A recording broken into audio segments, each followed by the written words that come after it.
Hey. Awu, sesihamba nje isikhathi. Bemfana lutho namanje.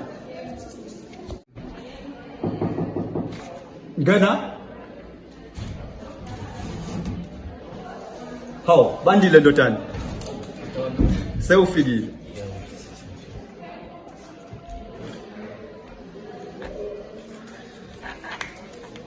Yebo mina Dondo ngizwe umnomzane engicela la office ngaphuthuma nami wonke bengikwenza ukuthi ngiphuthumi la.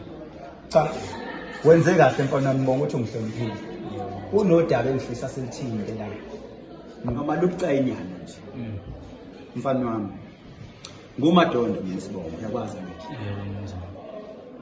Hey ndodana lento noma sengikhuluma kabi uma wakho engekho. Ngiyazi kuzokudida uthi kanjani kodwa kahle kahle unguMadondo. Ini? Ayi. Yaza ngizwa kahle ukuthi ngisacimba nekomagothi yenze njani? Mfana wami. UnguMadondo wena isibongo sakho. Ngiyaqonda mfana wami. Nami kube bengiwena bengizozizwa ngomfana.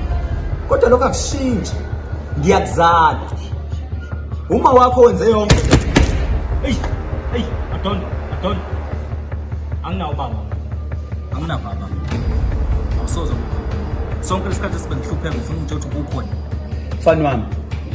Ngilalele mina ufuna ukutshela kahle. Ayikho into Yingakho ke mina ngakuthatha ngakusondeza eduze kwami kule nkampani ube sizosebenzisana ngoba ngangihluleki ukubona uhluphekile.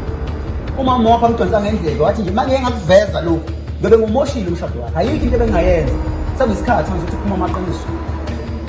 Ungumntanami. Iphelele lapho lelo. Uma kancane baba, uma kancane. Kumela kancane. Ngithe mina angisenayo ubaba. Mina wami ubaba kade ngamncane. Sekuphela iminyaka ngingenababa mina. Awazi uzofana namhlanje ngitshela ukuthi ubaba. Anginawo ubaba. Angisenayo ubaba. Angale mfana wami. Kufanele ukuthi ukhulume kanje. Kodwa iqiniso lonke lithi wena unguMadondo. Ulaleleke ukuthi kwenzakala kanjani. Uma wakho ngaphambi kokuba hlangane nobaba wakho. Lokho utshela ukuthi ubaba wakho sesamnqaba. Wayekhulela uma wakho. Ngenxa yamandla engangenawo. Kwangiphoqelela ukuthi ngakwazi ukumvuma ngoba wayesekhethile.